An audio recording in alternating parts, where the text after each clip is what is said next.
श्रुतिस्मृतिपुराणानाम् आलयं करुणालयं नमामि भगवत्पादं शङ्करं लोकशङ्करं शङ्करं शङ्कराचार्यं केशवं बादरायणं सूत्रभाष्यकृतौ वन्दे भगवन्तः पुनः पुनः निधये सर्वविद्यानां विजशे भवरोगिणां गुरवे सर्वलोकानां दक्षिणामूर्तये नमः।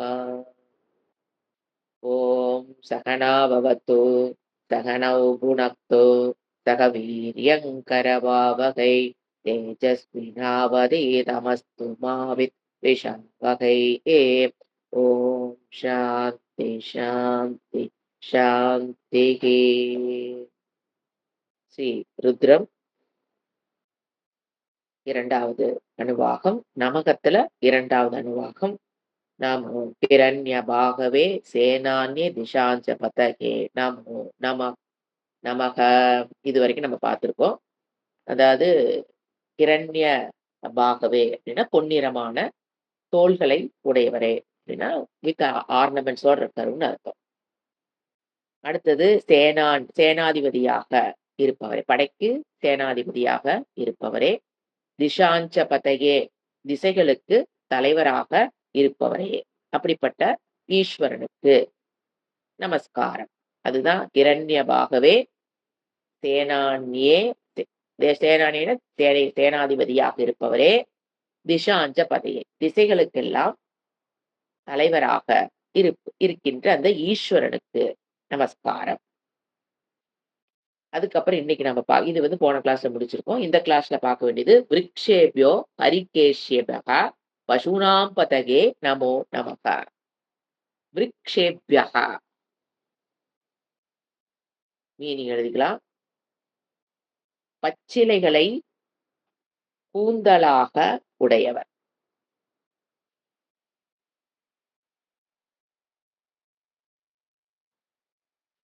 ஹரிகேஷ்யபியக, கேஷம்னா கூந்தல். விருக்ஷேபியக ஹரிகேஷ்யபியக, ஹரிகேஷ்யபனா பச்சிலைகளை கூந்தலாக, ஹரிகேஷ்யபனா பச்சிலைகளை கூந்தலாகுடையவர். விருக்ஷேபனா மரத்தினுடைய வடிவம். விருக்ஷேபியகனா மாத்தி சொல்லிட்டேன், மரம். விருக்ஷம்னா மரம், மரத்தினுடைய வடிவமாக இருப்பவர். எப்படின்னு விளக்கம் நம்ம பார்க்கலாம். ஈஸ்வரன் மரத்தினுடைய வடிவமாக இருக்கிறார். ஹரிகேஷப்னா பச்சிலைகளை கூந்தலாக உடையவர். இப்ப மரத்தினுடைய வடிவம் ரெண்டை பார்த்துட்டு அடுத்தது போலாம். ஃபர்ஸ்ட் விருக்ஷேபியக, அதாவது மரத்தினுடைய வடிவம் அப்படின்னு சொன்னா நம்ம நிறைய இடத்துல சாஸ்திரத்துல பார்க்கலாம். விருக்ஷ கல்பனா அப்படிங்கறது நம்ம பார்த்திருக்கிறோம். பகவத்கீதையில வருது, கட்டோபனிஷத்துல வருது. விருக்ஷ கல்பனா, அதாவது மரத்துல பாத்தீங்கன்னா அதுக்கு ஆதாரமாக இருக்கிற வேர் என்பது வெளியில தெரியாது. அதை போல இந்த உலகத்திற்கு ஆதாரமாக இருக்கிற பிரம்ம தத்துவம் நமக்கு கண்ணுக்கு தெரியாது. ஆனா எப்ப நம்ம மேல் இருக்கிற ஒரு மரத்தை பார்த்தோன்னேயே நமக்கு என்ன தெரியும்? அடியில ஒரு வேர் இருக்குன்னு புரிஞ்சுக்கதான் முடியும். அத வேற பாக்கணுங்கிறதுக்காக தோண்டி உள்ள போய் பாக்கணுங்கிற அவசியம் இல்லை.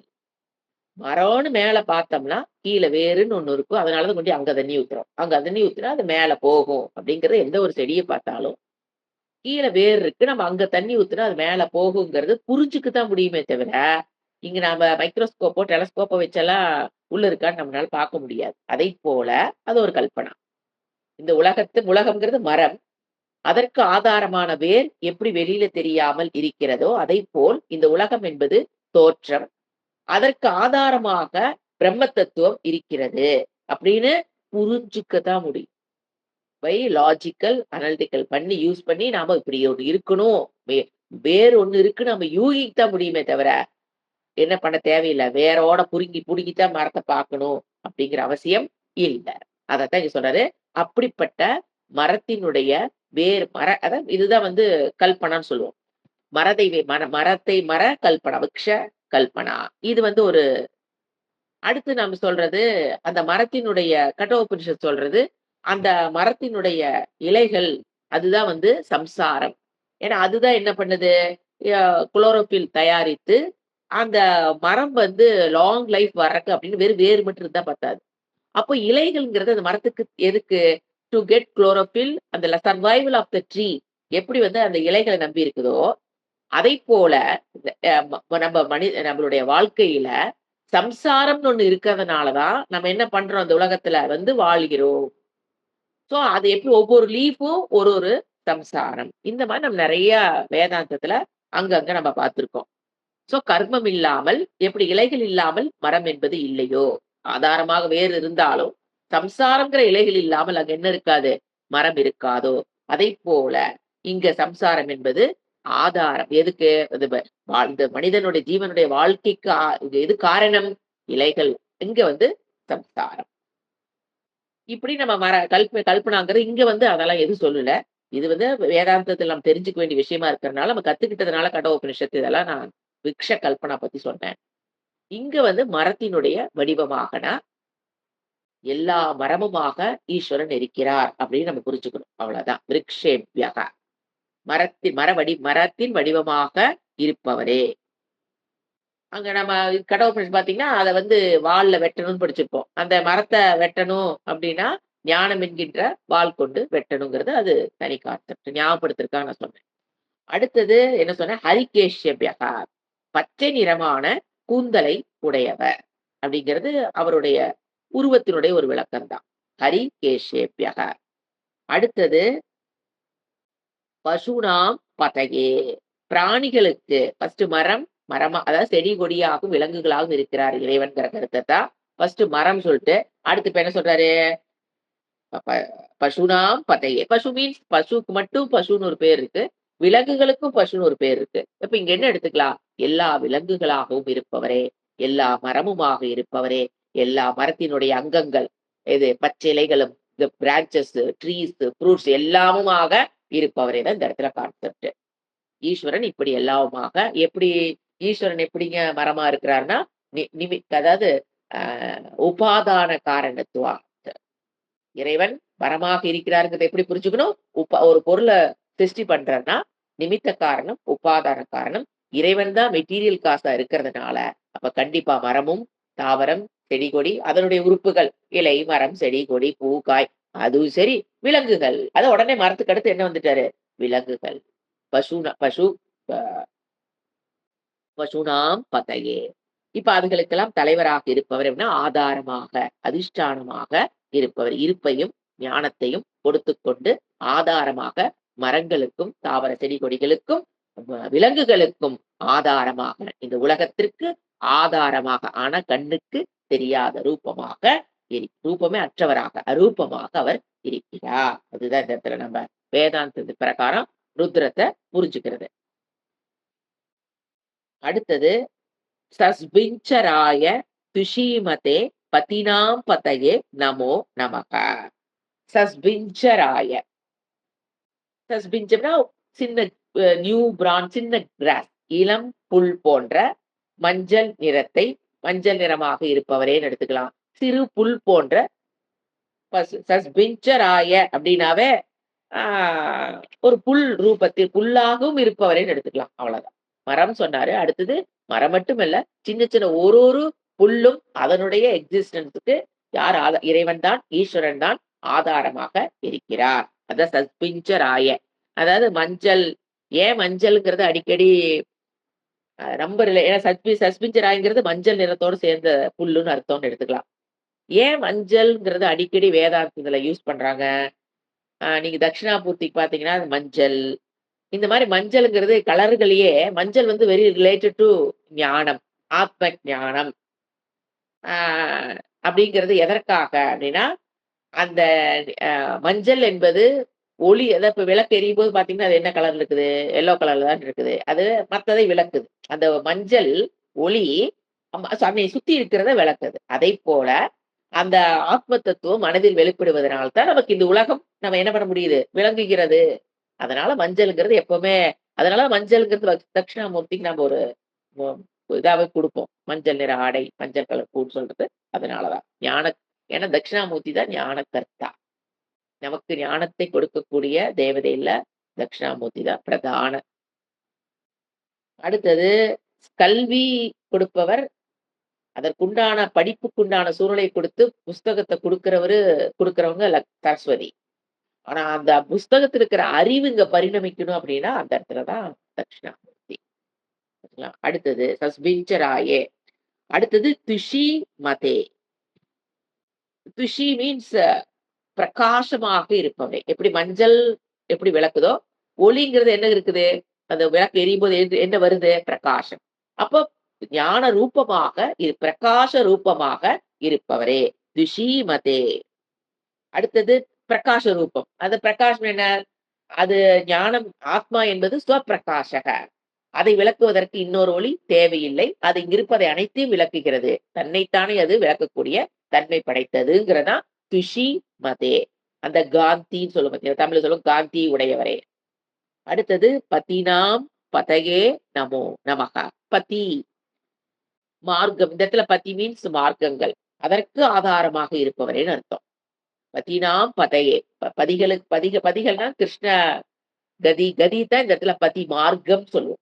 நாம் இறந்ததற்கு அப்புறம் செல்லக்கூடிய மார்க்கம் 2 நம்ம பார்த்திருக்கோம். ஒண்ணு கிருஷ்ண மார்க்கம், இன்னொன்னு தூம மார்க்கம் சொல்லுவோம். இன்னொன்னு சுக்ல மார்க்கம் சொல்லுவோம். இறந்ததுக்கு அப்புறம் நம்ம எந்த வழியா போறோமோ அதுக்கு தகுந்த லோகத்துக்கு போவோம் அப்படின்னு சாஸ்திரம் சொல்லுது. இப்ப நீங்க வந்து இறந்ததுக்கு அப்புறம் சுக்ல ஒளி பொருந்திய மார்க்கம், பிரகாச மார்க்கம் அப்படின்னு பேரு. அதுல போனோம் அப்படின்னா நேரா பிரம்மலோகம். அங்க போய் பிரம்மாஜி நம்ம ஞானத்தை பெற்றோம்னா அங்க கிரமமுக்தி இஸ் பாசிபிள். இது வந்து சுக்ல மார்க்கத்துல இறந்ததுக்கு அப்புறம் போறது. எப்படி இறந்ததுக்கு அப்புறம் எப்படிங்க டிசைட் ஆகுது? நான் கிருஷ்ணல போறேன்னா, சுக்லத்துல போறேனாங்கிறது. சுக்ல மார்க்கத்துல நம்ம போகணும், பிரம்மலோகம் போகணும்னா, அதற்கு சாஸ்திரம் நெறைய கர்மங்கள சொல்லியிருக்கு. அந்த கர்மங்களை செய்யறது. கர்மங்கள்ல ஹோமம், யக்ஞம். ஆனா ஒண்ணு தெரிஞ்சுக்கணும். ஹோமம், யக்ஞம் பண்றதுனால மட்டும் அவன் போயிருவான்னு கேட்டா போக முடியாது. நீங்க வீட்லயே ஒரு பரிகாரத்துக்கு ஒரு ஹோமம் பண்றீங்கன்னு வச்சுக்கலாமே. அந்த ஹோமம் பண்றதுனால மட்டும் அ அந்த செயல் அது ஒரு எதுக்கு நடக்கிற ஒரு ஆரோக்கியத்துக்கு, பரிகாரத்துக்கு, ஆயுசு ஹோமம் இந்த மாரி நம்ம பண்றோம். அதே மாரி தான் அங்கேயும். பிரம்மலோகம் போறதுக்கும் அவங்க என்ன பண்றாங்க? அதுக்குண்டான ஹோமம் தான். கர்மங்கள், ஹோமங்கள் இந்த மாரி நெறைய இருக்கு. உபாசனை நெறைய இருக்கு. அதனுடைய பலனை முழுமையாக பெறணும் அப்டின்னா, அதுக்கு பின்னால ஒரு பெரிய எந்த ஐயர் அது நமக்கு சொல்றது இல்ல. சில ஐயருங்க சொல்றாங்க, இல்லைன்னு சொல்லல. பல பேர் அத சொல்றதில்ல. அந்த ஹோமத்தினுடைய பலனை நான் முழுமையாக அனுபவிக்க வேண்டுமென்றால், ஃபர்ஸ்ட் பாயிண்ட் தர்மத்துக்கு உட்பட்டவளாக நான் வாழ்றேனா? நல்ல பழக்கவழக்கங்களை தபம் தவம் நம்மளுடைய லாங்குவேஜ் சொன்னா ஒரே வேர்டு தவம். என்கிட்ட இருக்கிற நற்பண்புகளை வளர்த்திக் கொள்வதற்காக நான் தவ வாழ்க்கை வாழ்றேனா? ஏன்னா தர்மத்துக்கு உட்பட்டதுங்கிறது வேற, தவ வாழ்க்கைங்கிறது இண்டிவிஜுவல். தர்மத்துக்கு உட்பட்டுங்கிறது மற்றவர்களுக்கு ரிலேட் ஆகும். எனக்கு கஷ்டம் வர்றது மத்தவங்களுக்கு செய்யாம இருக்கிறது தர்மம். அது வெளி எக்ஸ்ட்ரோவர்ட்டா. உள்ள அதே தர்மத்த பார்க்கும்போது அதுக்கு பேர் தவம்னு சொல்லுவேன். நீங்க பாருங்க வெளியில ஒருத்தருக்கு நம்ம அ கஷ்டம் குடுக்காம இருக்கிறதுங்கிறது எக்ஸ்ட்ரோவர்ட்டடா பார்க்கறதுக்கு பேர் என்னது? தர்மம். அதே நீங்க இன்ட்ரோவர்ட்டா வந்தீங்கன்னு வச்சுக்கங்களேன், உங்க மனதுக்கு தர்மத்த தான் நம்ம என்ன சொல்லுவோம்? நல்ல ஒழுக்கம்னு சொல்லுவோம். சோ தர்மங்கிறது எக்ஸ்ட்ரோவர்ட்டாவும் தர்மம். இன்ட்ரோவர்ட்னா என் மனதுக்கு உண்டானதை, சரியானதை செய்யறனா? என் புத்திக்கு சரியானத செய்யறனா? அதுதான் தர்மம். அதான் சனாதன தர்மம். என் மனதுக்கு எது தர்மமோ அத நான் ஃபாலோ பண்ணணும். என் புத்திக்கு எது தர்மமோ சரி. தர்மம்னா என்னங்க? நல்லது, சரி. அப்ப அதத்தான் தவ வாழ்க்கைன்னு சொல்லிருவோம். வெளியில இருக்கிறது தான தர்மம்ன்றோம். உள்ள இருக்கிறத குவாலிட்டீஸ் வளர்த்துக்கிறதுக்கு என்ன சொல்வோம்? தவம்னு சொல்வோம். இப்ப இந்த ஹோமம் பண்றோம் அப்டின்னா, கண்டிப்பா அந்த தர்மக்குட்பட்டான வாழ்க்கை இருக்கணும். தவ வாழ்க்கை இருக்கணும். கண்டிப்பா தவ வாழ்க்கை இருக்கிறவங்களுக்கு தான் செய்யற ஹோமம் அப்படி பலியும் தரும். அதுக்கப்புறம் இன்னும் நெறைய கண்டிஷன்ஸ் இருக்கு. அதாவது அதுக்குண்டான பொருள்கள் வாங்குறதுல இருந்து சரி நல்ல பொருட்களா வாங்கணும். மந்திரம் அந்த இடத்துல உச்சாடனம் பண்றது கரெக்ட்டா பண்ணணும். இது எல்லாமே செகண்டரிங்குது சாஸ்திரம். எதே நீங்க ஒரு பொருள வாங்குறது தப்பான பொருள வாங்கியிருக்கலாம். நாம கேட்டிருப்போம். கடையில இருக்கிறவங்க வேற குடுத்துருக்கலாம். நாம ஒரு குச்சி கேட்டிருப்போம். அவங்க ஒண்ணு பேக் பண்ணி அனுப்பிச்சிருக்கலாம். இதெல்லாம் செகண்டரி. இது அங்க போய் இப்ப வந்து நம்ம வாழ்க்கையில பிரதானமாக ஒரு நெய் வந்து நாம ஒண்ணு கேட்டிருப்போம். அவங்க ஒண்ணு குடுத்துருப்பாங்க. ஏதோ ஒரு இடத்துல நமக்கு அதெல்லாம் செகண்டரிங்குது. கர்மகாண்டத்துல அதெல்லாம் செகண்டரி. நீ பிரம்மலோகம் போகணும்னு பண்ணாலும் சரி, ஆயுசு ஹோமம் பண்ணுனாலும் சரி. ஃபர்ஸ்ட் தர்மத்துக்குட்பட்டான வாழ்க்கை. அடுத்தது தவ வாழ்க்கை. இது 2ம் ரொம்ப ரொம்ப முக்கியம். அப்பதான் சத்தோகுண அப்ப என்னங்க நீங்க யோசனை பண்ணி பாருங்க. தவத்துக்கு உண்டான வாழ்க்கைன்னு என்னது? சத்தோ குண பிரதான வாழ்க்கை. சத்துவ குணத்தை இம்பைப் பண்ணிக்கிறீங்களா? அதற்குண்டான லைஃப் ஸ்டைலுக்கு நீங்க வந்திருக்கீங்களா? இதெல்லாம் plays a primary role in that கர்ம பலன். அந்த அந்த ஹோமம் பண்றதுடைய பலன் வரணும்னு வச்சுக்கோங்க. இதெல்லாம் இருக்கணும். ஸ்ரத்தா, அது இன்னும் பெரிய லிஸ்ட் இருக்கு. ஸ்ரத்தா வந்து இதுக்கு அடுத்தது வர்றது ஸ்ரத்தா. அதாவது அந்த கர்மத்துல எவ்வளவு நான் வந்து நம்பிக்கை வச்சிருக்கிறேங்கிறது ரொம்ப முக்கியம். அப்புறம் அந்த தேவதை எழுந்தருளினதுக்கு அப்புறம், ஒரு அக்னியில நம்ம என்ன பண்றோம்? ஒரு ஹோமம் பண்ணும்போது, தேவதை எழுந்ததுக்கு அப்புறம், அவர்களுக்கு ஒரு வீட்டுக்கு கெஸ்ட் வந்தா எவ்வளவு நாம மரியாதை குடுத்து அனுப்புறோமோ, அதைப் போல அவங்கள அக்னியில ஆவாகனம் பண்ணினதுக்கு அப்புறம், நம்முடைய கவனம் அந்த அக்னிய தவிர கர்த்தாவாக உட்கார்ந்திருக்கவங்களும் சரி, அத சுத்தி உட்கார்ந்திருக்கவங்களும் சரி. ஏன்னா கர்த்தாங்கிற 2 பேர் தான். அத அமர்ந்து உட்கார்ந்து பார்த்திருக்கவங்களும் சரி, கவனமுச்சூடு எங்க இருக்கணும்? அக்னிக்கு இது வந்து வைல் டூயிங் ஹோமா, கவனம் முழுவதும் அக்னியில் இருக்க வேண்டும். எப்ப நம்ம கவனம் சிதறுதோ, நம்ம இல்ட்ரீட் பண்ற மாரி சமம். அந்த தேவதைகளை எழுந்தழுத்திட்டு நாம பாட்டுக்கு இங்க பேசிட்டு இருக்கிறோம் அப்படின்னா, அந்த தேவதைகளை எழுந்தழுத்தல அவங்களுக்கு அவமரியாதை கொடுக்கிறோம். இது இத்தன மாரி ஒரு ஹோமம் வந்து தன்னுடைய பலன தர்றதுக்கு 1008 ரீசன் பெர்ஃபெக்ட்டா இருந்தா தான் நடைபெறும். அப்புறம் அத செய்யக்கூடிய பிராமின், அவரு கரெக்ட்டா குவாலிஃபைடா இருந்திருக்கணும். காயத்ரி மந்திரம் ஜெபிக்கிறா இருக்கணும். பூணூல் போட்டு அதுக்குண்டான காயத்ரி மந்திரம் ஜெபித்து, அந்த ஒரு சக்தியை அந்த மந்திர சக்திய பெறணும்னா, அவங்க ஒரு கண்டிஷன். அவரு அதுக்குண்டான வாழ்க்கை வாழ்ந்திருக்கணும். அப்பதான் கண்டிப்பா அந்த ஹோமம் அந்த பலனை தரும். அதேதான் இங்கேயும். இங்க என்ன நம்ம படிக்கிறோம்? 2 விதமான மார்க்கம். இந்த ஹோமத்த பண்ணுனா நம்ம இதுக்கு போயிரலாமா? எங்க பிரம்மலோகத்துக்கு அப்படிலாம் போ முடியாது. கட்டுப்பாடான வாழ்க்கை. சத்துவகுண பிரதான வாழ்க்கைனாவே தீர்ந்து போச்சு எல்லாமே. எது நமக்கு நல்லதோ அதை தேர்ந்தெடுக்கிற வாழ்க்கை. அது எவ்வளோ கஷ்டமா இருந்தாலும் சரி, அது நல்லது அவ்வளவுதான். ஒரே பேச்சு. அ அத பத்தி கம்ஃபோர்ட் பத்தியோ, டிஸ்கம்ஃபோர்ட்டோ கவலை கிடையாது. நல்லதை ஸ்ரேயஸை தேர்ந்தெடுக்கிற. எது மனதிற்கு, உடலுக்கு, கண்ணுக்கு, காதுக்கு, மூக்குக்கு, நாக்குக்கு, உடம்புக்கு நல்லதை தேர்ந்தெடுக்கிற சக்தி. அதை உடையவர்களாக இருக்கணும். இவ்வளவு குவாலிஃபிகேஷன் இருந்தா தான், அவங்க ஹோமம் பண்ண முடியும். அதே மாரி பிரம்மலோகம் போறக்கு முன்னால ஏன்னா நீங்க அந்த பிரம்மலோகம் போறக்கு முன்னால, அந்த ஹோமம் பண்றதெல்லாம் ஈஸிங்க. ஆனா அதுக்கு முன்னால அவங்க சொல்றாங்க பாருங்க, அத அத மனம், உடல் எந்த அளவுக்கு தயாராக இருக்கணுங்கிறது ஏன்னா அது வில்ஃபுல்லா உயிர் விடணும். பிரம்மலோகம் போறவங்க பார்த்தீங்கன்னா, நாமெல்லாம் வந்து இறப்புங்கிறது தானா நடைபெறுது. நமக்கு தெரியாது. அதான் நம்மளுடைய கண்ட்ரோல்ல இன்வாலன்டரியா அது நடக்குது. ஆனா வாலண்டரியா உயிர் விடுவாங்க. இந்த ஏன்னா அந்த சுஷும்னா நாடி வழியா தான் அந்த சூக்ஷ்ம சரீரம் வெளியில போகணும். அப்பதான் அது வந்து நேரா இந்த மாரி கண்டிஷன்ஸ் அதையெல்லாம் பார்க்கும்போது, ஒழுங்கா வேதாந்த குரு கிட்ட உட்கார்ந்து வேதாந்தத்த படிச்சு பிறவி இனிமேல் மரணமில்லா பிறவி வாழ்வதுங்கிறது compared to that it is easy. But நெறைய பேர் அதுக்கு போறாங்க, அதுல இருக்கிறாங்க அப்படிங்கிறது வேற விஷயம். ஆனா அவங்கலாம் எப்படி இருக்கணும்? கட்டுப்பாடான வாழ்க்கையில உட்கார்ந்து தான் அத ரீச் பண்ண முடியும். என்ன நடுராத்திரில உட்கார்ந்து டான்ஸ் ஆடிட்டு இருக்கிறதெல்லாம் என்ன பிரம்மலோகம் எல்லாம் போக முடியாது. உட்கார்ந்து எல்லா டிரான்சாக்ஷன் அங்கதான் நடக்குது. பெரிய பெரிய ஆளுகளா ஒண்ணு சேர்ந்து வச்சு, அத ஒரு டிரான்சாக்ஷன் கஞ்சா கடத்துறதுல இருந்து எல்லா வேலையும் அதெல்லாம் வேலைக்கு ஆகாது. கட்டுப்பாடான வாழ்க்கை, தவ வாழ்க்கைன்னு பேர் அதுக்கு தான்.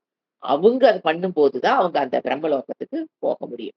இப்ப என்ன சொல்றாரு? 2 மார்க் அது என்ன சொல்றாரு இவரு? அது 2 நான் தாங்கிறாரு. எது க க சுக்ல மார்க்கத்துல போய் போறோம். இன்னொன்னு தூமர மார்க்கம் அப்படிங்கிறது சொர்க்கத்துக்கு போறது. மற்ற லோகங்கள் போறது தூம மார்க்கம்னு சொல்லுவோம். கிருஷ்ண கதின்னு சொல்லலாம். கிருஷ்ண மார்க்கம்னு சொல்லலாம். அந்த 2 மார்க்கமாகவும் ஈஸ்வரன் என்ன சொல்றாரு? நான் தான் இருக்கிறேன். எங்கேயும் என்ன பண்ண முடியாது. நீ ஏமாத்தவலாம் முடியாது. 2 மார்க்கமும் நான் தான். சோ அந்த மார்க்கங்களை ரட்சிப்பவராக, அதான் அந்த மார்க்கத்தில் செல்பவரை மார்க்கம்ங்கிறது அங்க போறவங்கள ரட்சிப்பவராக பரமேஸ்வரன். அப்படி இருக்கிற பரமேஸ்வரனுக்கு நமோ நமக. அடுத்தது தஸ்மிஞ்சராய துஷீமதே பதினாம் பதகே. பதி மீன்ஸ் மார்க்கம் பார்த்தாச்சு. அடுத்தது பப்ளுஷாய. பப்ளுஷாய விவ்யாதினேனானாம் பதயே நமோ நமகா. வாட் யூ மீன் பை பப்ளுஷாய? இந்த இடத்துல வந்து ப்ரு தாத்து. பப்ளு அப்படின்னாங்க ரிஷபன்னு ஒரு அர்த்தம் இருக்கு. ரிஷபம்னா ரிஷப காளை சொன்னேன் பார்த்தீங்களா? ஏன் ரிஷபத்த வந்து சிவபெருமானோட கனெக்ட் பண்றோம்? ஏன் வந்து அடிக்கடி அந்த ரிஷபங்கிற வேர்ட் வருது பார்த்தீங்கன்னா, ஒரு கூட்டத்துக்குள்ள ஒரு 1000 மாடு வச்சிருக்கான்னு வச்சுக்கங்களேன். அந்த காளையினுடைய ஜெய்ஜாண்டிக் நீ அப்படி 1000 பசுவ பார்த்தீங்கன்னா, அந்த காள மட்டும் நம்ம கண்ணுக்கு கரெக்ட்டா தெரியும். ஏன்னா எப்படி நிக்கும் அப்படியே ஜெய்ஜாண்டிக். இப்படி கூணு போட்டுட்டுலாம் இப்படி நிக்காது. நீங்க பாருங்க அதனுடைய பார்வை எப்படி இருக்கும். அதனால அடிக்கடி ரிஷபம்ங்கிறது ஒரு நேர்மை. அந்த இடத்துல எதுக்கு அது அப்படி நிக்கிறதுங்கிறது எத காமிக்குது? ஒரு நேர்மை. எதுக்கும் அதாவது தர்மத்துக்கு உட்பட்ட வாழ்க்கை வாழ்றவங்க யார கண்டும் பயப்பட மாட்டாங்க. எதுக்கும் கூனி கூனி நிக்க மாட்டாங்க. அது தர்மம் தான் அங்க சனாத்தன தர்மம் தான் அங்க காமிக்குது ரிஷபம். அதனால தான் நம்ம அடிக்கடி ரிஷபத்த வந்து ரிஷப வாகனே அப்படி சொல்றது. ரிஷபத்த அடிக்கடி நம்ம இதுல கலாச்சாரத்துல அது தெய்வமா வழிபடுறோம். ஏன் அப்படின்னு கேட்டீங்கன்னா, இதுதான் காரணம். அது வந்து ஒரு அப்படிப்பட்ட ரிஷப ரூபமாக இருக்கிற அதுதான் அது இங்க. பப்ளுஷாயனா ரிஷப அ ப பப்ளு பப்ருன்னு ஒரு வேர்டு. பப்ளுஹு தான் ஆக்சுவலா தாத்து.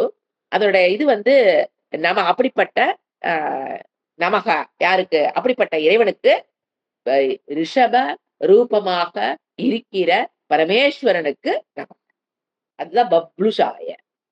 சிருஷ்டி அடுத்தது ரிஷபக அப்படிங்கிறது தமகன்னு ஒரு மீனிங் இருக்கு. 2 சன்ஸ்கிரிட்ல 2 மீனிங் இருக்கு. அப்ப தமகங்கிறது எப்படின்னா, அவித்யா, மாயா ரூபமாக இருக்கிற. மாயை என்பதும் பரமேஸ்வரனை தவிர்த்து வேற அல்ல. அப்ப தமகங்கிற மீனிங்லயும் நம்ம இத எடுத்துக்கலாம். ரிஷப காளை ரூபத்தில் இருக்கிறவனுக்கும் எடுத்துக்கலாம். அல்லது தமக அதாவது என்ன சிருஷ்டி, ஸ்திதியெல்லாம் யார் பண்றா?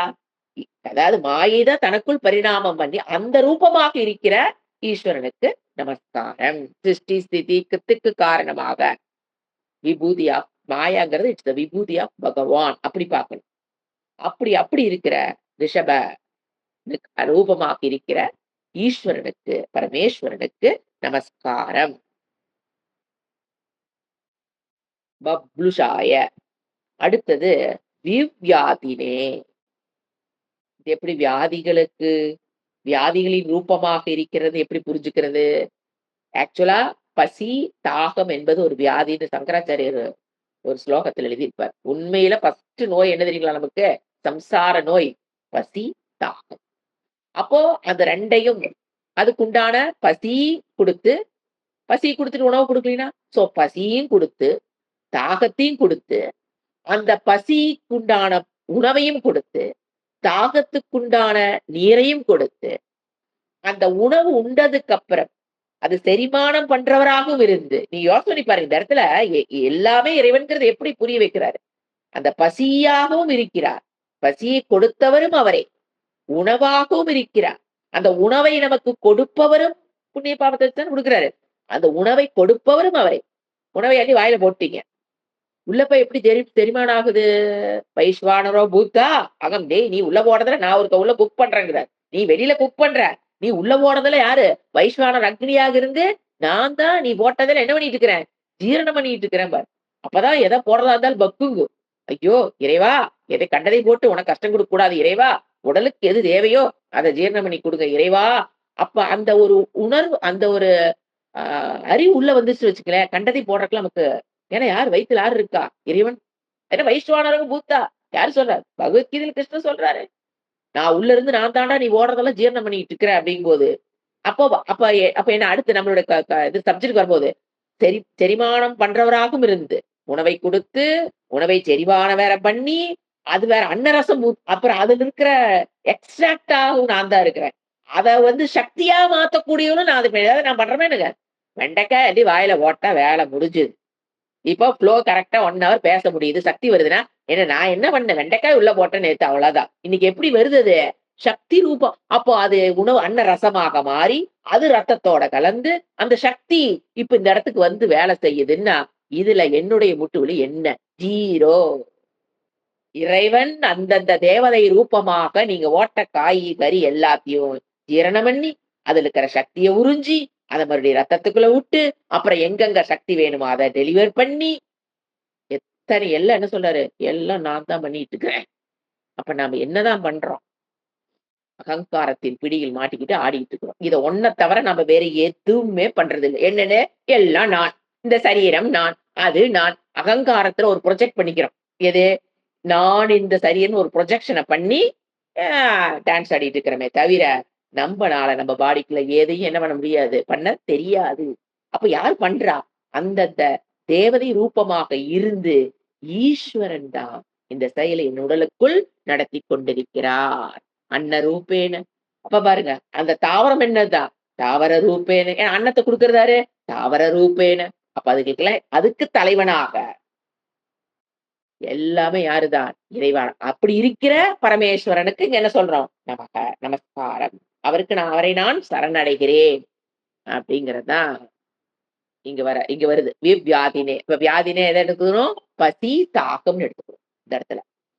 வியாதியாக இப்ப நமக்கு வருகிற நோய் ஏன் வருது? நம்மளுடைய பாப்பம் தான் நமக்கு அதுவும் இறைவனாகத்தான் இருக்கிறார். அப்படியும் நம்ம பார்க்கலாம். ஆனா மெயின் சக்கராச்சாரிய சொல்றது பசி, தியாகம். அப்படி போக உங்களுக்கு அது கம்ப்ளீட் ஆகும். ஒரு ஃப்ளோ கரெக்டா புரியும். வியாதி அப்படின்னாலும் அது என்னுடைய புண்ணிய பாப்பத்துக்கு தகுந்த மாதிரி எதை எந்தெந்த காலத்துல அனுபவிக்கணும் அதை யாரு கொடுக்கிறா? கர்மப்பல தாத்தாவாக பாத்தீங்கன்னாலும் ஈஸ்வரன் தான். அடுத்தது விவ்யாதினே. அண்ணா பாத்தீங்களா? ஏன் அண்ணானாம் போட்டதுனாலதான் நாங்க என்ன பண்ண மேல பசி தாகன்னு போடுறாரு சங்கராச்சாரி. ஏன்னா கீழே என்ன வருது? அண்ணானாம் பதையே. உணவுகளுக்கெல்லாம் யாரு? உணவுகளுக்கெல்லாம் பதையே அப்படின்னா எந்த ஜீவராசிகள் படைக்கப்பட்டிருந்தாலும் அதுகளுக்கு உண்டான உணவு என்பது இறைவன் கொடுப்பது. அதாவது ஒரு ஜீவராசியும் சொல்லு சாஸ்திரம் என்ன சொல்லுனா, ஒரு ஜீவராசியும் படைப்பதற்கு முன்பே அது வாழ்நாட்கள் எவ்வளவு நாள் வாழணுமோ அந்த வாழ்நாட்களுக்கு என்ன உணவு தேவையோ அதை கொடுத்துட்டு தான் அந்த ஜீவராசியை அந்த உலகத்துக்கு கொண்டு வர. இதுதான் சீக்ரெட்.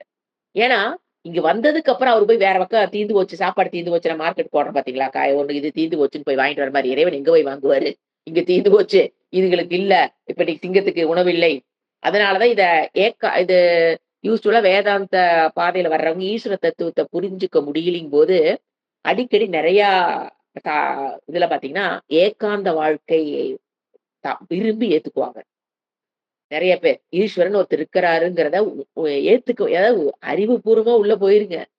ஆனா மனதுக்கு அது எட்டாத விஷயமாக கல்மஷங்கள் இருக்கும்போது மனதுக்கு அது சீக்கிரம் எட்டாது. அப்ப என்ன பண்ணுவாங்க அப்படின்னா, அதை புரிஞ்சுக்க முடியாத போதுதான் ஏகாந்தமா போறது. அப்படின்னா கை காலை எதுவும் வெறும் கை காலோட வீட்டுட்டு வெளியே போறது. போய் எனக்கு வேணுங்கிற மத்தியான உணவு இறைவன் கொடுப்பானான்னு செக் பண்றவங்க நிறைய பேர் இருக்காங்க. ஏகாந்த வாழ்க்கைன்னு பேர். போய் பாக்குறது 2 நாள் 3 நாள் பச்சை தண்ணியோட அதுவும் இல்லாம கஷ்டப்படும் போது அப்ப எல்லாரும் சொல்றது ஏதோ ஒரு ரூபத்துல எங்களுக்கு உணவு கிடைக்குது. அந்த மாதிரி போனவங்களதான் கேட்க முடியும். நாம போக முடியாது. கிரகஸ்தாவா இருக்கவங்க அதை we cannot go and try. You should not try also. சன்னியாச வாழ்க்கையில் இருக்கவங்க அடிக்கடி மேற்கொண்டு அதான் அந்த நம்பிக்கை. எப்படியோ அவங்க எல்லாம் சொல்றது 2 நாள் 1 நாள்ல எனக்கு யாரோ ஒருத்தர் கொண்டாந்து உணவு கொடுத்தார்கள். அப்ப என்ன தெரியுது? இந்த சிஸ்டத்துக்குள்ள நமக்கு அந்த நேரத்துக்கு எவ்வளவு நாள் உயிர் வாழணுமோ அதற்குண்டான உணவு. அதுக்காக நான் உழைக்க மாட்டேன், பேனை போட்டு யாராவது சம்பாரிச்சா படுத்துக்கிட்டு தூங்குவாங்கலாம் சொல்லக்கூடாது. ஏன்னா அதை கொடுத்துருவாரு. அது இப்படி எதை இருந்தாலும் ராங். அது தப்போ கொடுத்துருக்குது இப்படித்தான் புரியும். அப்ப ஏங்க அப்ப நாமளே படுத்துக்கலாம் இல்லைங்களா? கிரகஸ்தா என்ன பண்ணணும்? கஷ்டப்படணும், சம்பாதிக்கணும், ஷேர் பண்ணணும் சாஸ்திரம். நீ படுத்துக்கிட்டா அதாவதுங்க அப்ப நீங்க உணவு நம்ம எடுக்கிறோம் அப்படின்னா ஆரோக்கியத்தை கொடுக்கறது நம்ம புரிஞ்சுக்கணும். உணவு இருக்கலாம், ஆனா அதை சாப்பிடறதுக்கு நமக்கு ஆரோக்கியம் இருக்கணுமே. அது ஒரு பாயிண்ட் இருக்கு இல்லையா? சோ ஆரோக்கிய கர்த்தாவாக நம்ம உணவாகவும் அண்ணானா பதையே உணவு பொருளுக்கு எல்லாம் அவர் தலைவராக எல்லா ஜீவராசிகளுடைய உணவுக்கு. இப்ப கொசுக்கு எது உணவு? பிளட். அதை கொடுத்திருக்காரா இல்லையா? அதுக்கு இந்த மாதிரிதான். அடுத்து ஆகிய பரமேஸ்வரனுக்கு இது முடியுது. 4வது இது முடியுது. பப்ளுஷாய விவ்யாதினே நாம் அண்ணானாம் பதையே.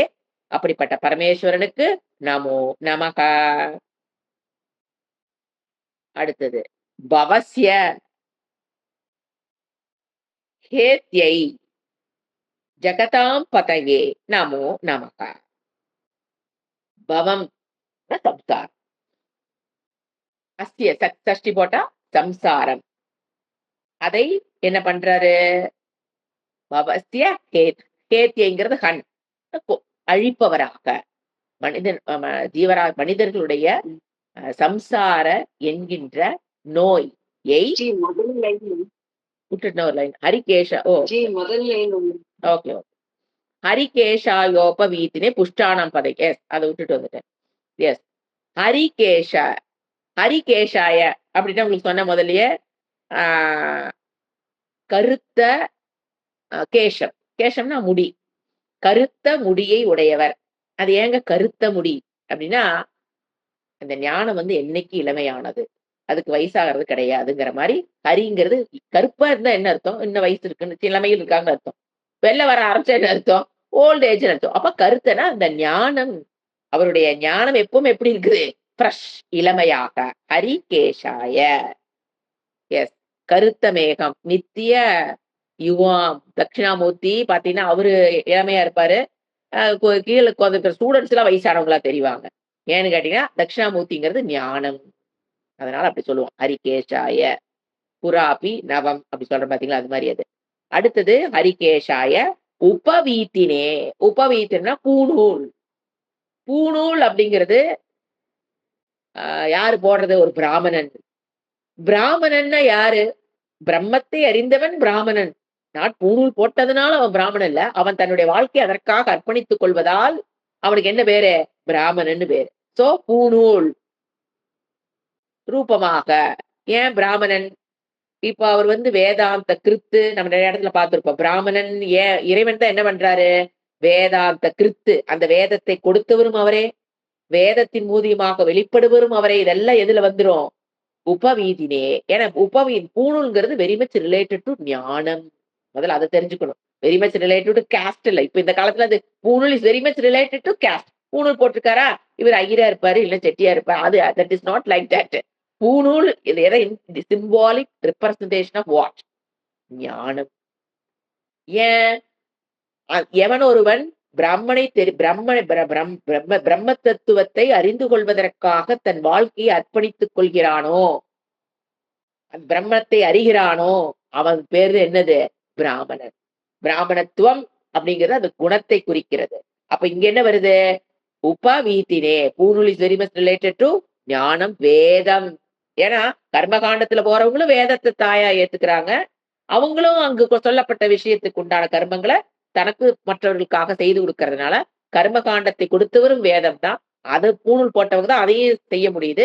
ஞான மார்க்கத்துக்கு பூணூல் தேவையில்ல. அங்க ஞ ஆ அங்க கர்ம ஞான மார்க்கத்துல நோ கர்மா இஸ் இன்வால்வ்ட். அங்க தியாகம் இஸ் இன்வால்வ்ட். சோ பூணூல் இண்டிகேட்ஸ் இந்த பக்கம் தியாகம், அந்த பக்கம் குவாலிஃபிகேஷன் டு டூ யக்ஞம். இத டீப்பா நீங்க போய் பாருங்க. அந்த பூணூல் இண்டிகேட்ஸ் வாட்ன்னு மட்டும் திங்க் பண்ணி பாருங்க. கர்மகாண்டிகளுக்கு அது வேற. ஞான காண்டிகளுக்கு அது வேற. எது? வைராக்கியம். அதுக்கு இந்த சாதன சதுஷ்டே சம்பத்தி. அந்த பூணூல் இண்டிகேட் யாருக்கு?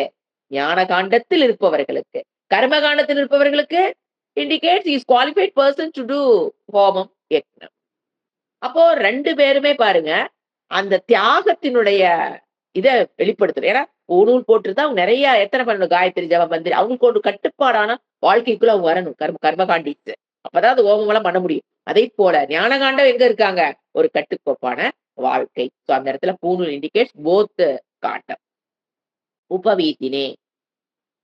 அப்படிப்பட்ட உபவீதினே புஷ்டானாம் பதயே. புஷ்டானாம் பதயே அப்படின்னா, புஷ்டி. புஷ்டி மீன்ஸ் சக்தி. ஒரு விதமான அதாவது போஜனத்தினால வர்றதுனால அதுக்கு பேரு புஷ்டின்னு பேரு. என்னென்ன புஷ்டி சாஸ்திரத்துல சொல்லுது நான் சொல்றேன் எழுதிக்கங்க. எந்த அந்த புஷ்டி எல்லாத்துக்கும் ஏன்னா நெறைய புஷ்டி இருக்கனால தான் அதுக்கு தலைவன் வருது. என்னென்ன புஷ்டி? புஷ்டானா பதயே நமக. புஷ்டயக புஷ்டாணி. என்னென்னன்னு பார்க்கலாம். சாஸ்திரம் சொல்லுது 10 புஷ்டி சொல்லும். புஷ்டயக. ஏன்னா ப்ளூரல் காட்டி நான் புஷ்டயக சொல்றேன். 10 விதமான புஷ்டி. ஃபர்ஸ்ட் வாக் புஷ்டி, ஞான புஷ்டி, ஷரீர புஷ்டி, சரீரேந்திரிய. சரீர, இந்திரிய 2ம் சேர்த்து ஒரே வேர்டு. சரீரேந்திரிய புஷ்டி. குழந்தை புஷ்டியா இருக்குன்னா என்னங்க அர்த்தம்? நல்லா ஹெல்த்தியா இருக்குன்னு தான் சொல்லுவோம். அந்த குழந்தை நல்லா புஷ்டியா இருக்கு. அதுதான் அதெல்லாம். சக்தி, ஹெல்த்தி எப்படி வேணா எடுத்துக்கலாம். கிருக க்ஷேத்திர புஷ்டி. ஒரு வீடு, கிருஹ க்ஷேத்திர புஷ்டி. தனதான்யே தனதான்ய புஷ்டி. வீட்ல குழந்தைக. பிரஜா புஷ்டி. வீட்ல பசு, செல்வம். பசு புஷ்டி. பசு மீன்ஸ் எப்பவுமே அது செல்வம் தான். கிராமம் எப்படி இருக்கணும்? புஷ்டி. எல்லா மக்களும் எப்படி இருக்கணும்? தர்ம புஷ்டி. எல்லாரும் இந்த அதர்மத்துல ஓடிட்டு இருந்தா. அடுத்தது இந்த பதஞ்சலி லோகம் படிச்சோம் பார்த்தீங்களா? அனிமா, மகிமா அது. அனிமா, மகிமா, புஷ்டி. அது அனிமாதி போட்டுக்கங்க. அனிமாதி புஷ்டி. பதஞ்சலி யோக சாஸ்திரத்தில் சொல்லப்பட்ட புஷ்டி. எல்லா புஷ்டிகளோடும் இருப்பவன் பகவான். எல்லாவற்றையும் காப்பாற்றுவராக இருக்கிறார். அதாவது ஒரு தாவரத்தினுடைய எசன்ஸ்க்கு பேர் புஷ்டின்னு பேரு. ஏன்னா அதத்தான் நாம சாப்பிடுறோம். நம்ம என்னதான் சாப்பிட்டாலும் அதுல இருக்கிற ஒரு சக்தி எதத்தான் அத நம்ம உறிஞ்சுறோம். அது அந்த சக்திக்கு தான் நம்ம என்ன சொல்றோம்? விட்டமின், புரோட்டீன், கார்போஹைட்ரேட் அப்படின்னு நாம சொல்றோம். அதெல்லாம் என்னது? புஷ்டி. ஏன்னா அது தாவரத்துல புஷ்டி இருக்கிறனால தான், அத நாம சாப்பிடும்போது நமக்கு என்ன கிடைக்குது? புஷ்டி. என்ன புஷ்டி? சரீர புஷ்டி. கண்ணு நல்லா தெரியணுமா? எலும்பு நல்லா இருக்கணுமா? ராகி சொல்றேன் பார்த்தீங்களா? அப்போ தாவரத்துக்குள்ள இருக்கிற புஷ்டி. நீங்க பாருங்க, அந்த தாவரம் எப்படி அந்த புஷ்டிய பெறுது? பிருத்திவி. அங்கிருந்து தான் அது என்ன பண்ணுது? புஷ்டிய எடுத்து, அத நாம சாப்பிடும்போது நம்ம உடம்பு என்ன ஆகுது? புஷ்டி. இதத்தான் அவரு இது எல்லா ரூபமா இப்ப என்ன சொல்றாரு?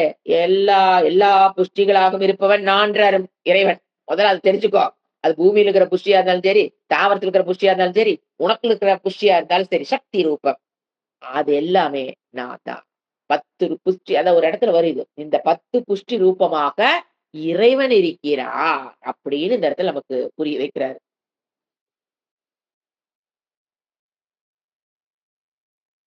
அடுத்தது. புஷ்டானாம் பதையே அந்த புஷ்டிகளுக்கெல்லாம் தலைவனாக இருப்பவரே. அப்படின்னா புஷ்டியின் ரூபமாகவும் இருந்து கொண்டு, அந்த புஷ்டிகளை அதாவது இப்போ ஒரு நெல் வந்து நமக்கு ஒரு புஷ்டின்னு வச்சுக்கங்களேன். நமக்கு உடம்பு சக்தி குடுக்குறது ஒரு நெல் தான். அப்புறம் அரிசி அது நமக்கு புஷ்டின்னு வச்சுக்கோங்க. அந்த நெல்ல நெல்லாக வைத்திருப்பவர் இறைவன். அந்த நெல்ல உற்பத்தி பண்றது இறைவன். அதுக்குண்டான இப்ப செடி வந்து நெல்ல போட்டா அது முளைக்குது அப்படின்னா, அதுக்குள்ள ஒரு சக்தி இருக்குது. என்னன்னு? நெல்லை உற்பத்தி பண்ணுகிற அந்த நெல் பயிருக்கு என்ன சக்தி இருக்குது? ஒரு புது நெல்லை உற்பத்தி பண்ணுகிற சக்தி. அப்படி யோசனை பண்ணி பாருங்க. இங்க இருப்பது அனைத்தும் அது சக்தி ரூபம். மாயை தவிர்த்து வேற ஒண்ணும் கிடையாது. ஆனா நம்ம பார்க்கும்போது அது நெல்லா தெரியுது. நம்ம எத பார்க்க தவறிறோம்? லைட் தெரியுது. ஒயர்ல வர கரண்ட் தெரிகிறது இல்லை. அதத்தான் சொல்றேன். எல்லாமே மாயா மாயாங்கிறீங்களே. எங்கேங்க மாயா கண்ணுக்கே தெரியுமா? ஒரு ஒரு இப்பதான் சொல்றேன் பாருங்க. ஒரு நெல் அப்படின்னா, அதுக்குள்ள ஒரு சக்தி.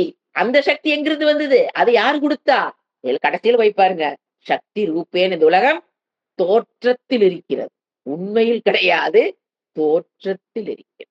அது உங்களுக்கு அது புரியும்போது இந்த இந்த புஷ்டி ரூபம் புரியும்போது நமக்கு ஈஸியா புரிஞ்சுக்கலாம். அடுத்தது பவஸ்ய. பவம்னா அதான் சொன்னேன் நானு. அ சம்சாரம். பவம். துஷ்டானாம் பதையே பவஸ்ய சம்சாரத்தை நமோ பவஸ்ய கர்த்தே. ஆ பவ சம்சார துக்கத்தை அளிக்கிற வெப்பனா, அஸ்திரமாக இருப்பவர். ஏன்னா ஹத்துனா கண்ணு. அதை அழிப்பவர். அந்த அழிக்கக்கூடிய வெப்பனா இருக்கிறார். யார்? ருத்ரன். அதனால தான் சன்னியாசிகள் இத படிக்கிறாங்கன்னு நான் சொல்றேன் பார்த்தீங்களா? இந்த இடத்துனால தான். ச ச பவஸ்ய கேத்யை. கண் அழிப்பவராக. அழிப்பவர்னா எப்படி அழிக்கிறாரு? அந்த சம்சாரம் என்கின்ற மரத்தை வெட்டுகிற வாள் என்னது அங்க? வாள், கத்தி. இங்க என்னது? ஞானம். அந்த சம்சாரங்கிறது எதனால வந்தது? அஞ்ஞானம். அந்த அஞ்ஞானத்தை இவர் எத வச்சு எத ஆயுதத்த வச்சிருக்காரு? ஞானம் என்கின்ற வாள் கொண்டு சம்சாரத்த அழிக்கிறார். அதனால என்ன சொல்ற? பவஸ்ய அந்த அ அ சம்சாரம் என்பதை அழிக்கிற அஸ்திரமாக, வெப்பனாக, ஞான ரூபம்னு அர்த்தம். ஞானம் தானே வந்து வெட்டுது. அப்போ அஞ்ஞானத்த அழிக்குது. அப்ப ஞான ரூபமாக புரியுதுங்களா? சம்சாரம் என்கின்றத அழிக்கிறதுங்கிறது வேகு. அதனுடைய அஸ்திரமாக வெப்பன் எது? ஞானம். அப்ப ஞானமாக இருக்கிற இப்ப பாருங்க. ஞானமும் அவருதான். அஞ்ஞானமும் அவருதான். அஞ்ஞானத்த அழிக்கிற ரூபமா இருக்கிற ஞானமும் அவருதான். அப்ப எல்லாமே என்னதுதான்? அவர்தான். அப்படி இருக்கிற பரமேஸ்வரனுக்கு என்னது? ஜெகதாம் பதகி அடுத்தது. நமோ நமக. அந்த நமோ நமக எல்லாத்துக்கும் சேர்த்து வரும். பவஸ்யகத்தே நமோ நமக. ஜெகதாம் பதகே நமோ நமக. அப்படி ஒண்ணொண்ணுக்கு நமக்கு ஆட் பண்ணிக்கணும். நமஸ்காரம். சரண்டரிங். ஜெகதாம் பதகே. உலகத்திற்கெல்லாம் தலைவனாக. இது நம்ம நெறைய தடவ பார்த்திருக்கோம். உலகத்துக்கு எப்படிங்க அவர் தலைவர்னா? சிருஷ்டி திதி கர்த்தாவாக தலைவனா இருக்காரு. கர்ம பல தாத்தாவாக தலைவனா இருக்கிறாரு. இது உலகமாகவே இருப்பதால் அவர் தலைவனா இருக்கிறார். எப்படி நீங்க பார்த்தீங்கனாலும் அது கரெக்ட்டா வரும். ஜெகதாம் உலகத்திற்கு எல்லாவற்றுக்கும் தலைவனாக இருக்கிறார்.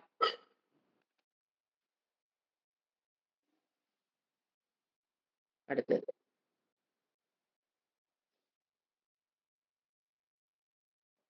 பவஸ்ய ஏதே ஜெகதாம் பதகே நமோ நமஹ.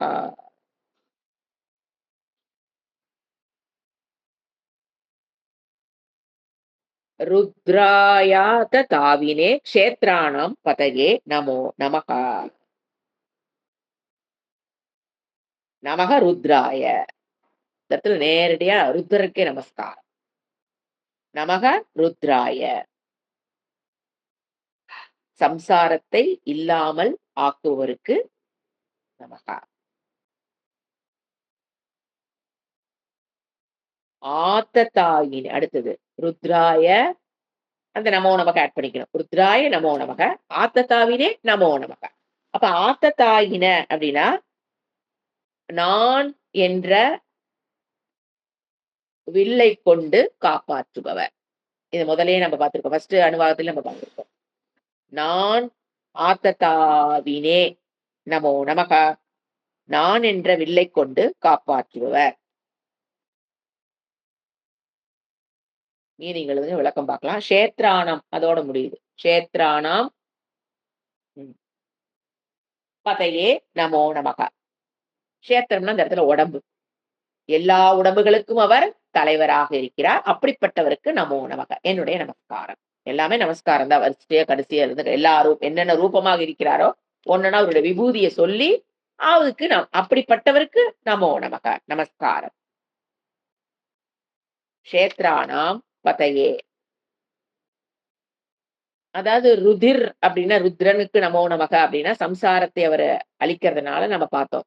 ஆக்சுவலா ருத் மீன்ஸ் டு கிரை. கண்ணீர் விட செய்பவன்னு நம்ம பார்த்திருக்கோம். ருத்ரனாவே கண்ணீர் விட செய்பவர். துக்கத்தை அழிப்பவர்.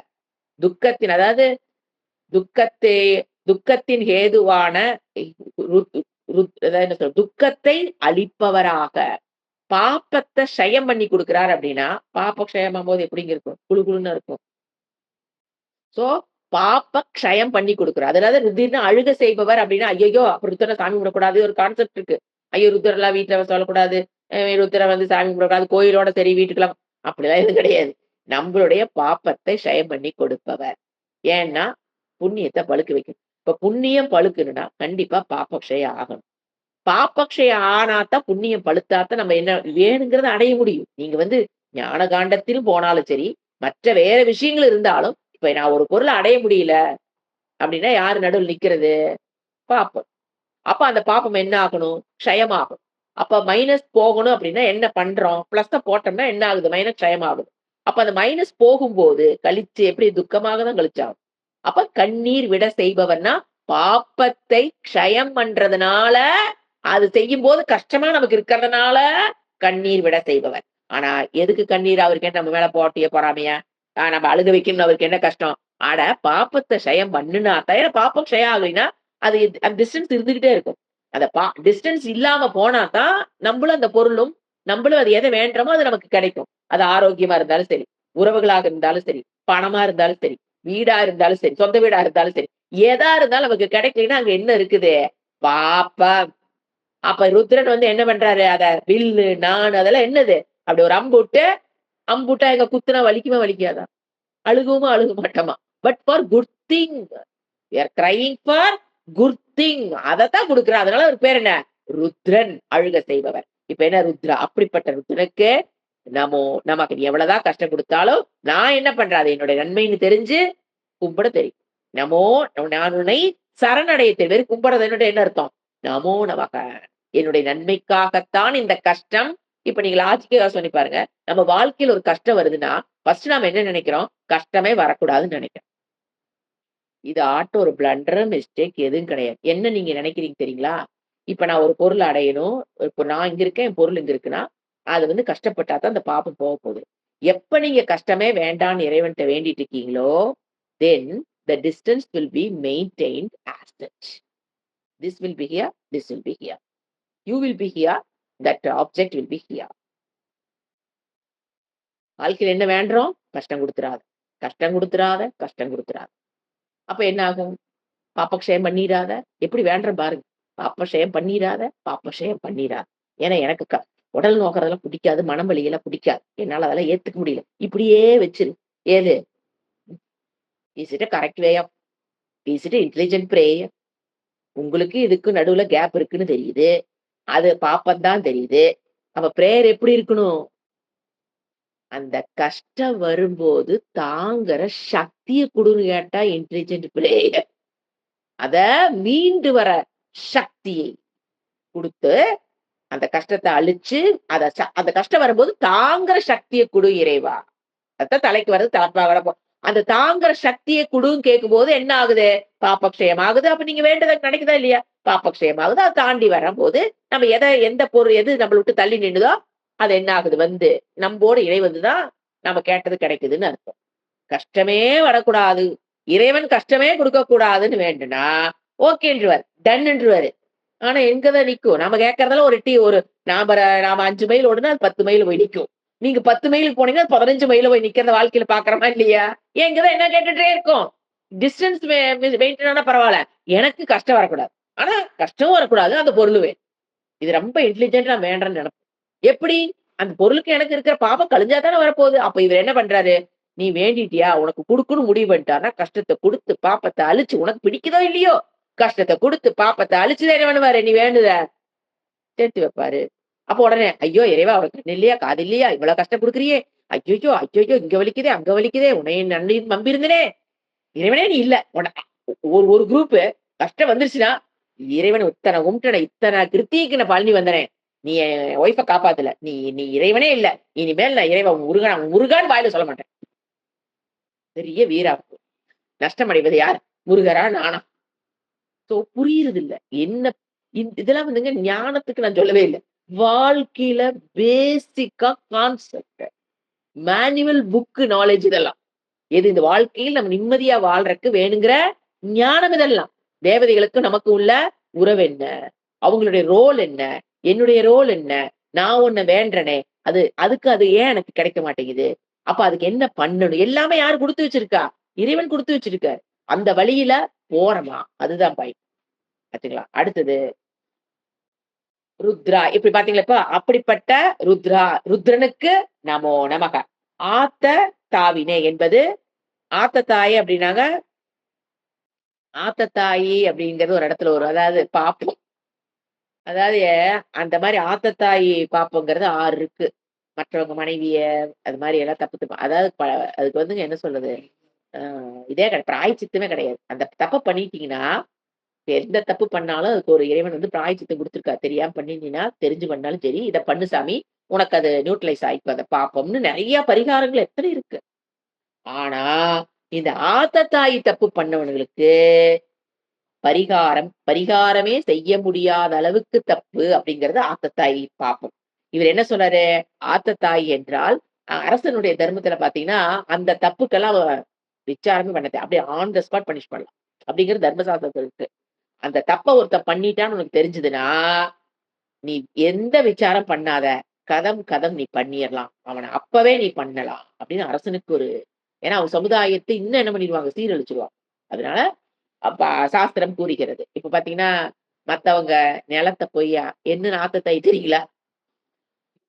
அ துரியோதன ஆத்தத்தாயி. எஸ். துரியோதன இஸ் ஆத்தத்தாயி. இப்போ மத்தவங்களுடைய அவன் பாருங்க எல்லாமே பண்ணியிருப்பான். இப்ப எது ஆத்தத்தாயில ஏதோ ஒண்ணு பண்றவன் கதை வேற. துரியோதனன் 6 பண்ணி வச்சிருப்பான். அதுல வந்துங்க மற்றவங்களுடைய நிலத்த போய் அபகரிக்கிறது. அது வந்து சாப்பாட்டுல விஷம் வைக்கிறது. அவன் என்னென்ன செஞ்சான்னு பாருங்க, அதெல்லாம் ஆத்தத்தாய். எப்பவுமே ஏதாவது மறந்து போச்சு வச்சுக்கங்களேன், நான் அதத்தானே யோசனை பண்ணி கண்டுபிடிப்பேன் நானு. அவன் என்னென்ன பண்ணான்னு பாருங்க, அதெல்லாம் ஆத்தத்தாய். ஏதாவது நில ஆக்கிரமிப்பு. பாண்டவர்களுக்கு என்ன பண்ணான்? Get out. சாப்பாட்டுல விஷம் வைக்கிறது. வீட்டுக்கு ஒருத்தர் வாழ்ந்துட்டு இருக்கும்போது, அவருக்கு அல்லது மத்த மனுஷனுக்கு தீ வைக்கிறது. ஏன்னா, விஷம் வைத்து கொல்றதுங்கிறத விட கொடுமை தீ வைக்கிறது. வீட்டுக்கு வாழ்ற வீட்ல தீ வைக்கிறது. அப்புறம் மத்தவங்க தனத்த திருடுறது. அப்புறம் மத்தவங்களுடைய மனைவியை கவர்ந்து வருவது. இதெல்லாம் பாருங்க துரியோதனன் பண்ணியிருப்பான். அத வச்சு தான் நான் ஆத்தத்தாய ஞாபகப்படுத்திக்கிட்டேன்னு சொல்றேன். ஏன்னா டக் டக்குன்னு நம்மளுக்கு அந்த பாவமெல்லாம் எங்க மனப்பாடம் பண்ணி வச்சிருக்குது. அப்பப்ப மறந்து போயிரும் எனக்கு இந்த ஆத்தத்தாய். இதெல்லாம் பண்ணுனா, எது எது இப்ப நான் சொன்னேன் பார்த்தீங்களா? நில அபகரிப்பு. அது வந்து பிரதர்ட்ட இருந்து எடுத்தா கூட அது ஆத்தத்தாய் தான். நம்ம நெனச்சுக்கிறோம் மத்தவன் அப்படிலாம் கிடையாது. அண்ணன் தம்பிக்குள்ளயே அவருக்கு வேணுங்கிற பம்ப நம்ம எடுத்தா அது என்னதான்? ஆத்தத்தாய். அவங்களுக்கெல்லாம் பரிகாரமே கிடையாது. அதான் அடிக்கடி சொல்லுவாங்க, பெரிய வீட்டு சொத்த கம்மியா வாங்கிட்டு வா, எச்சா வாங்கிறாத. ஏன்னா எங்க வந்துற நீ ஆத்து தாய்க்குள்ள வந்துருவ. நீ என்னதான் உட்கார்ந்து உட்கார்ந்து புண்ணியத்த தேடினாலும், you cannot have a happy life. அத என்ஜாய் பண்ற குழந்தைகளும் cannot have a happy life. அத என்ஜாய் பண்ற பேர குழந்தைகளும் கேனாட் ஹேவ் ஏன்னா அந்த சொத்துல வருகிற சுகத்த அனுபவிக்கிறவங்க, சொத்துனால வர துக்கத்தையும் அனுபவிச்சு தானே ஆகணும். சோ அது நில அப்போ இது எல்லாம் பண்றாங்க. ஆயுதத்துல அதாவது இன்னொன்னு வருமே, கையில் ஆயுதம் இல்லாதவனை கொல்றது. தாக்குதல். இது எல்லாமே பண்ணியிருப்பான் துரியோதனன் பார்த்தீங்கன்னா. கையில ஆயுதம் இல்லாத போது அதத்தான் இவன் கேட்பான். கடைசியில கேட்பாரு கர்ணன். "ஏன் ஆத்தத்தாயி தப்பு பண்றியே கிருஷ்ணா, என் கையில ஒண்ணுமே இல்ல. இப்ப வந்து நீ கொல்றியே" அப்படின்னு. அதுக்கு அவரு அது வேற கதை. அவரு குடுப்பாரு அப்போ. "ஆமா, திரௌபதி துயிலுரியும்போது, என்ன பண்ணிட்டு இருந்த சாமி? தர்மம் இப்ப என்கிட்ட பேசுறியே சாமி? அப்ப என்ன சாமி நீ பண்ணிட்டு இருந்த?" அப்படின்னு அவரு கேட்பாரு. அது வேற கதை. சோ இந்த தவறுகள் பண்றவங்க ஆத்தத்தாய். ஆச்சா? இப்ப இவரு என்ன சொல்றாரு? ஆத்த தாவினே அப்படின்னா, ஆத்த தாயினே தான் அங்க என்னவா வந்திருக்குது? இது வந்து சில வேர்ட்ஸ் வந்துங்க, அந்த மீட்ருக்காக சில மாறுதல்கள் இதுல வரும். உபநிஷத்துக்கள் இந்த மாரி விஷயங்கள்ல வரும். அப்ப நம்ம என்ன எழுதிக்கணும்? ஆத்த தாவினே என்பது அங்க என்ன எழுதிக்கணும்? ஆத்த தாயினேன்னா புரிஞ்சு போயிரும் உங்களுக்கு. ஆத்த தாயினே. அதாவது அப்படிப்பட்டவர்களை அழிப்பவராக. ஆத்தத்தாயி தப்பு பண்றவங்கள, அவரே வந்து அழிப்பார். யாருமே தேவையில்ல. நடுவுல ஒரு ஆளே தேவையில்ல. கையில் விரித்து வைத்த அம்பு, வில்லை ஏந்தி காப்பாற்றுவராக இருக்கிறார். மத்தவங்கள அந்த ஆத்தத்தாயிய கொன்னு, அத அழித்து கொல்றதுன்னா அழித்து. அழித்து ஏன்னா அவங்கனால மத்தவங்களுக்கு கஷ்டம் இருக்குதுங்களா? அப்ப அவங்களை அழித்து மற்றவர்களை காப்பாற்றுகிறார். அப்படிப்பட்டவனுக்கு புரிஞ்சுக்கணும். அவரே ஆத்தத்தாயி, இல்ல ஆத்தத்தாயி காப்பாற்றணும்னு புரிஞ்சுக்க கூடாது. ஆத்தத்தாயி அவன அழித்து, அதன் மூலியமாக கஷ்டப்படுறவங்கள இறைவன் வந்து காப்பாற்றுவார். அவங்கவங்க செஞ்ச பாவமே அவங்கள அழிக்குங்கிறதுல இதுதான். அடுத்தது. ஓகே. இதோட முடிச்சுக்கலாம். ருத்ராய ஆத்த தாயிவினே என்ன சொன்னேன்? ஆத்த தாயினே மாத்திக்கணும். க்ஷேத்ராணாம் பதயேனா உங்களுக்கு இது தெரியும். உடம்பு. க்ஷேத்திரம்னா என்ன? உடம்பு. எல்லா உடம்புக்கும் தலைவர். அப்ப என்ன தெரியணும்? சிருஷ்டி கிரமம் புரியணும். அப்பதான் ஈஸ்வரன் தான் இப்ப என்னவா இருக்காரு? எல்லா சரீரமா யார் இருக்காரு? அப்ப அந்த கிரமத்தோட புரிஞ்சுக்கினா புரிஞ்சுக்கலாம். ஆ ஃபர்ஸ்ட் அவரு சூக்ஷ்ம பூதங்கள், பஞ்சீகரணம், சூக்ஷ்ம பூதங்கள் இருந்து இந்திரியங்கள், ஸ்தூல சூக்ஷ்ம சரீரங்கள், அடுத்தது பஞ்சீகரணம், அப்புறம் ஸ்தூலமாகுறாரு, அப்புறம் ஸ்தூல சரீரங்கள் உருவாகுது. அப்போ க்ஷேத்ராணாம் பதயே சொல்லலாமா இல்லையா? க்ஷேத்ரா என்னது புல்லா இருந்தாலும் சரி, பூடா இருந்தாலும் சரி, மரமா இருந்தாலும் சரி, எல்லா சரீரமும் பஞ்சபூதேன கிருதம். அந்த பஞ்சபூதமா யார் இருக்கா? இறைவன். அப்ப இறைவன் தான் எல்லா சரீரமா இருக்காரு. அப்ப அவர்தான் தலைவர். சோ ருத்ராய இந்த இடத்துல வர்றது அந்த மந்திரத்துல ருத்ராய தாயினே க்ஷேத்ராணாம் பதயே நமோ நமஹ. அடுத்து நம்ம அடுத்த கிளாஸ்ல பார்க்கலாம். ஓம் சாந்தி சாந்தி சாந்திஹி. ஹரிஹி ஓம் ஸ்ரீ குருப்யோ நமஹ. ஹரிஹி ஓம்.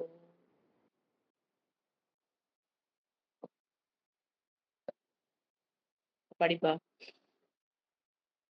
பஞ்சாங்கம் விசுவாவசு வருஷம், உத்தராயணம், சிசிர ரிது, கிருஷ்ணபக்ஷம், கும்பமாசம், 30ஆம் நாள், திரவாசரம், திதி தசமி காலை 6:55 வரை, பின்பு நாள் முழுவதும் ஏகாதசி.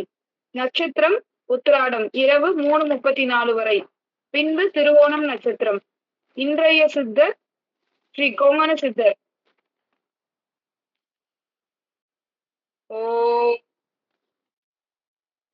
ஸ்ரீ கொங்கண சித்தர் நமோ நமः.